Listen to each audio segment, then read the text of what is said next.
भने अर्कोलाई पनि मैले कारबाही गर्नै पर्छ, विभेद गर्नै पर्छ। त्यो सिंहदरबारका भित्ताहरूमा आगो लगाउने मान्छे, त्यो सिंहदरबारको भित्तालाई न्याय चाहेको छ कि छैन? मान्छे त बोल्छ, सडकमा कराउँछ, तर त्यो सिंहदरबारको भित्ता जो बोल्न सक्दैन त्यसलाई न्याय चाहेको छ कि छैन?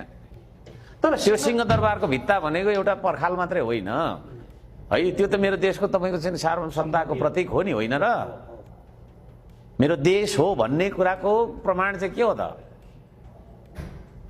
भन्दाखेरि त मेरो देश छ, हाम्रो देश छ, हाम्रो सार्वभौम देश हो, हाम्रो के अरे तपाईँको चाहिँ होइन सम्प्रभु देश हो भन्ने कुराको प्रमाण त त्यही सिंहदरबारहरू होला नि त। त्यहाँनिर नियोजित तरिकाले होइन आगो लगाउने मान्छेहरूलाई चाहिँ कठघरामा लिएर पक्रिनु पर्छ पर्दैन भने मैले केपी ओली र श्रमेश लेखकलाई पक्राउ पर्यो भन्ने कुरामा मैले विरोध गरे हो र होइन नि? केपी ओली